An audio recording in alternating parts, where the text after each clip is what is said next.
পৃথিবীর অন্যতম শ্রেষ্ঠ বিশ্ববিদ্যালয়ে তোমাদের সমাবর্তন অনুষ্ঠান আসতে পেরে আমি খুবই সম্মানিত বোধ করছি। সত্যি বলতে কি, আমি কখনো কোনো বিশ্ববিদ্যালয় থেকে পাশ করিনি, আর আজকে আমি কোনো বিশ্ববিদ্যালয়ের সমাবর্তন অনুষ্ঠানে সবচেয়ে কাছ থেকে দেখছি। আজ আমি তোমাদের আমার জীবনের 3টি গল্প শোনাতে চাই। আহামরি কিছু নয়, শুধু 3টি গল্প। প্রথম গল্পটি হচ্ছে জীবনকে এক সুতুই কাঁথা নিয়ে। রিড বিশ্ববিদ্যালয়ে ভর্তি 6 মাসের মাথায় আমি লেখাপড়া ছেড়ে দিই। অবশ্য বিশ্ববিদ্যালয়ে পুরোপুরি ছেড়ে যাওয়ার আগে প্রায় বছর দেড়েক আমি সেখানে ছিলাম। আমি কেন লেখাপড়া ছেড়েছিলাম? ঘটনা শুরু আমার জন্মের আগে থেকে। আমার মা ছিলেন বিশ্ববিদ্যালয়ের একজন অবিবাহিতা শিক্ষার্থী। তিনি আমাকে দত্তক দিতে চাইলেন। মা আমাকে এমন একজন পরিবারের কাছে দত্তক দিতে চাইলেন যাদের বিশ্ববিদ্যালয়ের ডিগ্রি আছে।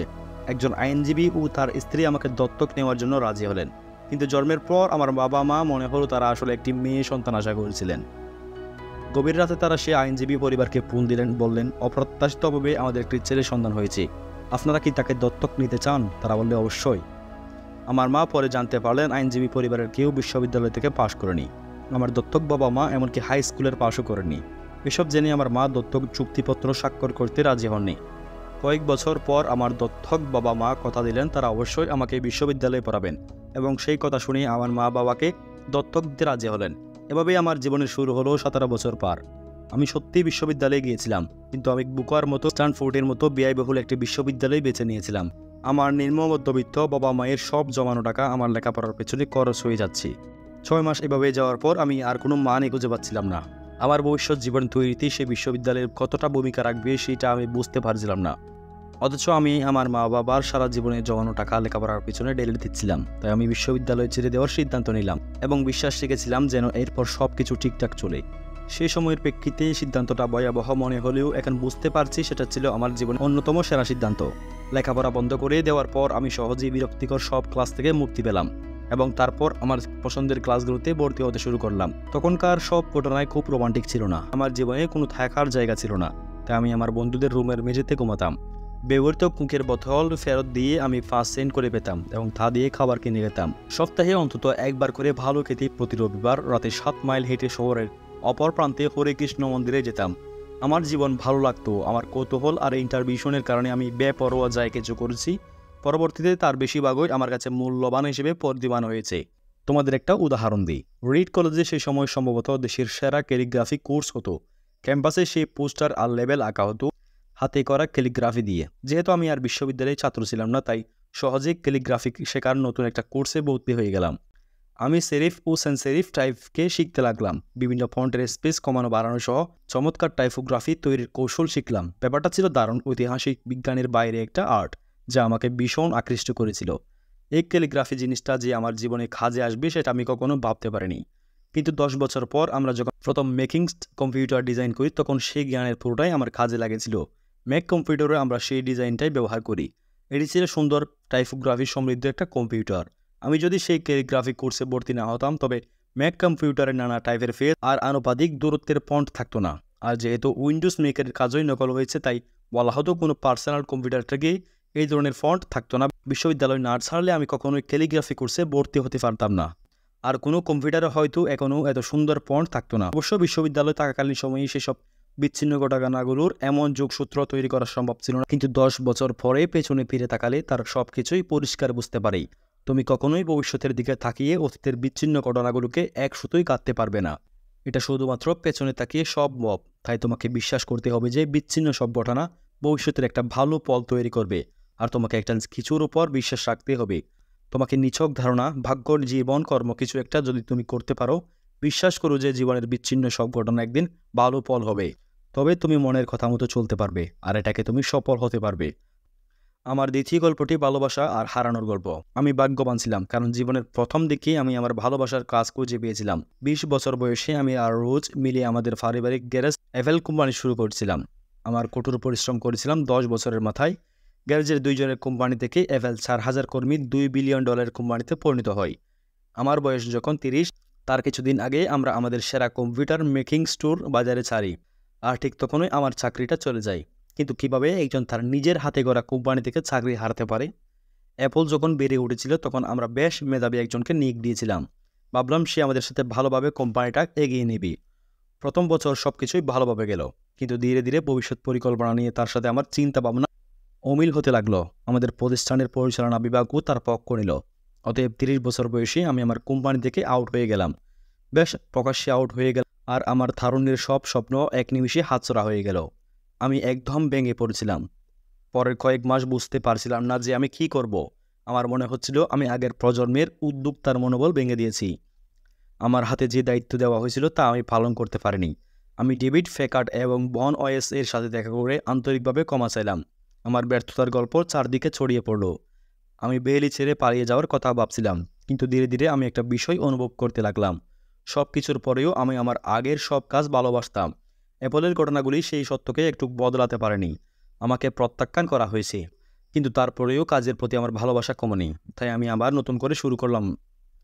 তখন বিষয়টা বুঝতে পারিনি, কিন্তু পরে আবিষ্কার করলাম অ্যাপল থেকে চাকরিচ্যুত হওয়াটা ছিল আমার জীবনের সবচেয়ে ভালো ঘটনা। সফল হওয়ার সব ভার থেকে মুক্ত হয়ে আমি আবার নতুন করে শুরু করলাম চিন্তাবিহীন নতুন জীবন। এর ফলে আমি আমার জীবনের অন্যতম সৃজনশীল সময়ের যাত্রার সুযোগ পেলাম। পরবর্তী 5 বছর আমি নেক্সট নামে একটি কোম্পানি শুরু করি, পিকচার নামে আরও একটি কোম্পানি শুরু করি এবং প্রেমে পড়ি অসাধারণ এক মেয়ের, যে পরে আমাকে বিয়ে করছে। পিকচার থেকে আমরা পৃথিবীর প্রথম অ্যানিমেশন ছবি টয় স্টোরি তৈরি করি। পিকচার বর্তমানে পৃথিবীর সবচেয়ে সফল অ্যানিমেশন স্টুডিও। এরপরেও ঘটে কিছু চমকপ্রদ ঘটনা। অ্যাপল নেক্সটকে কিনে নেয় এবং আমি অ্যাপলে ফিরে আসি।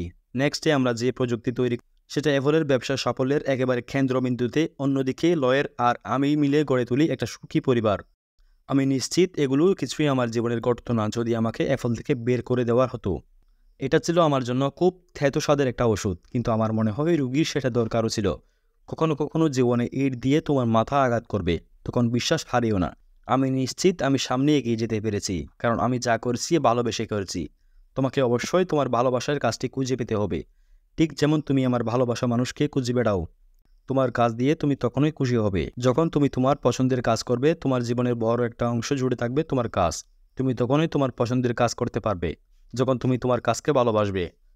যদি এখনো তোমার ভালোবাসার কাজ খুঁজে না পেয়ে থাকো, তাহলে খুঁজতে থাকো।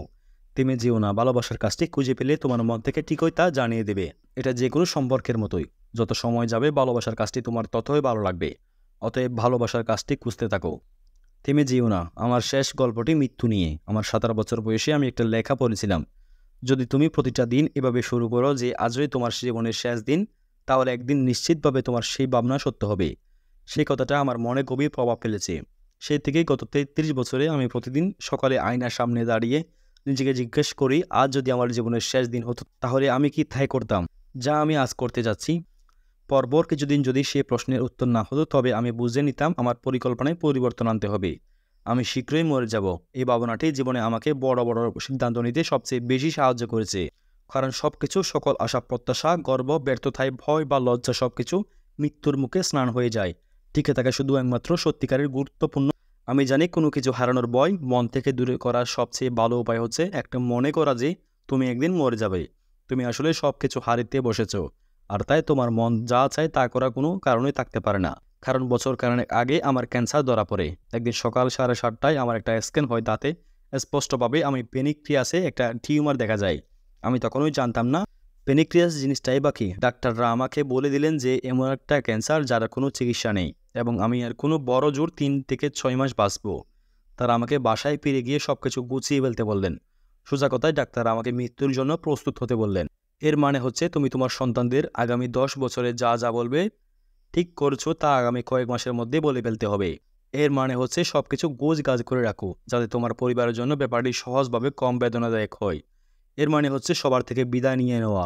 সেদিন সারাটা দিন আমার ডায়াগনোসিস হলো সন্ধ্যায়। আমার একটা বায়োপসি হলো। তারা আমার গলার ভেতর দিয়ে একটা এন্ডোস্কোপ নামিয়ে দিল। সেটা আমার পেটের ভেতর দিয়ে ইন্টেস্টাইনের ভেতর গিয়ে বেনিক সুই ঢুকিয়ে সেই টিউমার থেকে কিছু কোষ নিয়ে এলো। আমি অজ্ঞান হয়ে গেছিলাম, তাই আমি কিছুই দেখিনি। কিন্তু আমার স্ত্রী পরে আমাকে বলেছিল ডাক্তার এন্ডোস্কোপি থেকে পাওয়া কোষগুলি মাইক্রোস্কোপে পরীক্ষা করার পর কান্না শুরু করেছিল। এরপর আমার সার্জারি হলো এবং এখন আমি ভালো আছি। এটাই আমার মৃত্যুর সবচেয়ে কাছাকাছি যাওয়া। কারণ যে ধরনের ক্যান্সার হয়েছিল সেটা আসলে সার্জারির মাধ্যমে চিকিৎসা সম্ভব। আমি আশা করি আরও কয়েক দশকের জন্য আমাকে যেন মৃত্যুর কাছাকাছি আর যেতে না হয়। মৃত্যু আমার কাছ থেকে শুধু ভাবনার পর্যায়ে ছিল, কিন্তু ভয়াবহ সেই অভিজ্ঞতার পরে এখন মৃত্যু সম্পর্কে আগের চেয়ে অনেকটা নিশ্চিতভাবে কিছু কথা তোমাদের জানাতে পারি। আসলে কেউ মরে যেতে চায় না, এমনকি যারা স্বর্গে যেতে চান তারাও সেখান থেকে যাওয়ার জন্য মরে যেতে চান না। কিন্তু তারপরেও মৃত্যু আমাদের সবচেয়ে চূড়ান্ত গন্তব্য। মৃত্যু থেকে কেউ পালাতে পারেনি, এবং সেটাই হওয়া উচিত, কারণ মৃত্যু সম্ভবত জীবনের সবচেয়ে বড় আবিষ্কার। এটা জীবনকে বদলে দেওয়ার জন্য যথেষ্ট। মৃত্যু পুরনোকে ধুয়ে মুছে নতুনের জন্য জায়গা করে দেয়। আর এই মুহূর্তে তোমারও সেই নতুন ধীরে ধীরে বয়স বাড়ার সাথে সাথে তোমারও ধুয়ে মুছে যাবে সেই দিন। সেই দিনটাই খুব দূরে নয়। এতটা নাটকীয়তাভাবে বলার জন্য দুঃখিত, কিন্তু এটা পরম সত্য। তোমাদের সময় সীমিত, তাই অন্য কারো জীবন যাপন করে সময় নষ্ট করো না। অন্যের চিন্তা ভাবনার ফলে সেই বিশ্বাস জন্ম নেয়। সেই বিশ্বাসের ফাঁদে পড়ে নিজের জীবনটা চালিও না। অন্যের মতামতের কোলাহলে নিজের মনের কথাগুলোকে চাপা দিও না। সবচেয়ে বড় কথা, সাহসী হও, যেন নিজের মনের মতো কথা বলতে পারো, চলতে পারো। শুধুমাত্র তোমার মনই জানে তুমি আসলে কি হতে চাও। বাগিয়ার সবই মনু। আমি যখন তরুণ ছিলাম তখন একটা পত্রিকা বের হতো, যার নাম ছিল দ্য হোল আর্থ। পত্রিকাটি আমাদের প্রজন্মের কাছে পবিত্র গ্রন্থের মতো ছিল। সেটা বের করেছিলেন স্পট ব্র্যান্ড, যিনি ম্যানন পার্কের কাছে থাকতেন। তিনি তার কাব্যময়তা দিয়ে পত্রিকাটি জীবন্ত করে তুলেছিলেন। এটা ছিল 60 দশকের শেষের দিকের কথা। কম্পিউটার এবং ডেস্কটপ পাবলিশিং তখনও শুরু হয়নি। পত্রিকাটি ছিল কাগজের মোড়কে বাঁধা। গুগলের মতো আদর্শগুলো, বহু তথ্য এবং চমৎকার ধরনের সমৃদ্ধ পত্রিকাগুলি গুগলের 35 বছর আগে প্রকাশিত হয়েছিল। স্টুয়ার্ট তার দলবল নিয়ে দালাল চা ক্যাটালগ এর অনেকগুলো সংখ্যা বের হয়েছিল। পত্রিকাটি প্রকাশনা শেষ হয় একটা সমাপ্তি সংখ্যা দিয়ে। এটাও ছিল 70-এর দশকের মাঝামাঝি সময়ের কথা। আমার তখন তোমাদের মতো বয়স। পত্রিকাটি সমাপ্তির সংখ্যার পেছনের মোড়কে বুড়ের গ্রামের পথে একটা ছবি ছিল। তোমাদের মধ্যে যারা অ্যাডভেঞ্চার প্রিয় তারা হয়তো গ্রামের পথে বেড়াতে যেতে পারো। ছবিটার নিচে লেখা ছিল, ক্ষুধার্ত থেকো, বুকা থেকো, বিদায়ের সময় এটাই ছিল তাদের শেষ মেজাজ। বিদায়ের সময় এটাই ছিল তাদের শেষ মেসেজ। ক্ষুধার্ত থেকো, বুকা থেকো, আমি আমার জন্য আজীবন এটাই প্রার্থনা করছি। আর আজ গ্র্যাজুয়েশন শেষ, তোমাদের নতুন জীবনের শুরুর মুহূর্তে আমি সেই প্রার্থনাই তোমাদের জন্য করছি। ক্ষুধার্ত থেকো, বোকা থেকো। সবাইকে অনেক ধন্যবাদ।